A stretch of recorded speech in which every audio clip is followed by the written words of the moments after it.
fight leaves Democrats with no good options, by Al Weaver and Mike Lillies. The shutdown fight has left Democrats with few options, and none of them are good.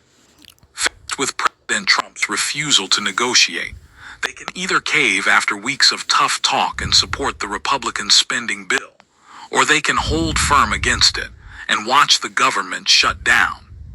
The first option is politically fraught, providing an endorsement, however reluctant, of the Republicans' go-it-alone budget strategy, while ensuring a sharp backlash from a liberal base that wants to see Democrats fighting tooth and nail against the president. The second is practically perilous, since a shutdown is guaranteed to hurt the economy. A dynamic Democrats have invoked over a long history of battling with Republicans to keep the government open. Over the long term, none of that may matter.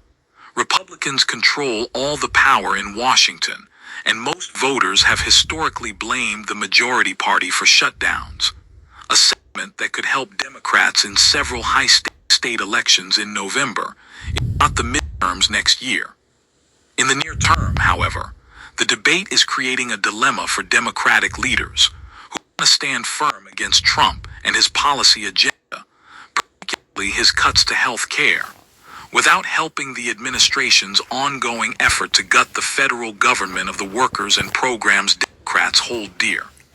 There is no good option, said one Senate Democratic aide, arguing that Senate Minority Leader Chuck Schumer's Democrat New York support for a GOP spending bill in March has put them behind the eight ball in the current fight. It took a lot of people in the caucus by surprise, so people now feel like they have got to make up for that and satisfy the base. It is doubly made no good because it is very clear that Republicans want a shutdown. Trump wants it.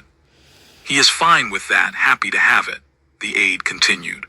I do not really know what your good option here is when they want one. While a stopgap bill to avert a shutdown has passed the House mostly along party lines, Republicans need the support of at least 8 Senate Democrats, assuming Senator Rand Paul Kentucky again votes against it, to advance the measure. With the hourglass winding down to the Tuesday night deadline, that leaves Democrats in a tough spot as they embrace a role they have rarely adopted, the party making demands in a shutdown fight. Schumer and House Minority Leader Hakeem Jeffries, DNY, have been adamant that Republicans will not find Democratic support without action on Affordable Care Act subsidies that are set to expire at year's end. A demand Republicans have maintained is a non-starter. On top of a lack of movement toward averting the shutdown, the administration indicated this week that it plans to make a potential funding lapse as painful as possible for the minority party. Office of Management and Budget OMB Director Russell Vought revealed in a memo days ago that the administration is planning mass firings of federal workers in the event of a shutdown, rather than just furloughing them as has been custom in the past. The move was designed to pressure Democrats into backing the Republicans' clean stopgap measure, which funds the government through late November, largely at current levels. But Democrats are not taking the threat seriously and believe that, given the administration's actions in recent months, a shutdown is becoming a live option.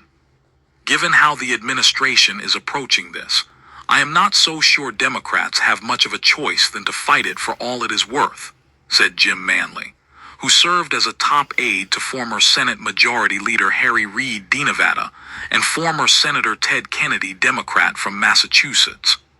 Even those Democrats representing the regions around Washington, where federal jobs are abundant, are dismissing the OMB threat and urging Democratic leaders to hold the line in opposition to the Republican spending bill. Anyone who understands how the federal government works knows that the administration has no greater authority or ability to conduct mass firings, or RIFs, in a shutdown than they do when the government is open, said Representative James Walkinshaw, D. Virginia. So the threat is, in my view, it is bluster. Questions in recent days have persisted over whether Democrats will remain united throughout this shutdown fight, especially in the wake of the March funding battle, when 9 Senate Democrats joined Schumer in supporting the GOP bill, which they viewed as a lesser evil than a shutdown. Heading into the October 1st deadline, some Democratic senators, including Senator Jean Shaheen, Democrat from New Hampshire, are voicing similar fears about the harm of a shutdown and continuing to push for a compromise. But any deal would likely require organizing 8 Democrats to break with leadership. And for now, Democratic leaders are dug in while leaders of both parties have remained in their corners and are continuing to talk past one another, especially after Trump nixed a bipartisan meeting planned for last Thursday, one day after he would agree to it. The Republicans' refusal to negotiate, combined with the decision of House GOP leaders to cancel votes on the last 2 days before the shutdown deadline, has fueled the Democratic charges that GOP leaders are gunning for a shutdown. Trump's Friday visit to the Ryder Cup on Long Island only stoked those accusations. He did not have the time to meet with Democratic leaders and fund the government and address the Republican health care crisis, but Donald Trump right now, as we speak, is at a golf event. Jeffries told reporters Friday in the Capitol, "It is outrageous," he added. "It is because Republicans want to shut down the government. The shutdown dilemma is much less pronounced for Democrats in the House." Behind Jeffries, they voted almost unanimously against the Republicans' budget bill in March, citing levels of spending they deemed insufficient to protect kids, veterans, and other vulnerable populations. Given that history, it is no surprise that they have lined up against those same spending levels this month and rejected the Republicans' argument that the legislation is clean. If they are continuing a policy related to legislation that they passed in a partisan basis, how is that clean? Jeffries said. "It is not clean, it is dirty. It is not bipartisan, it is partisan."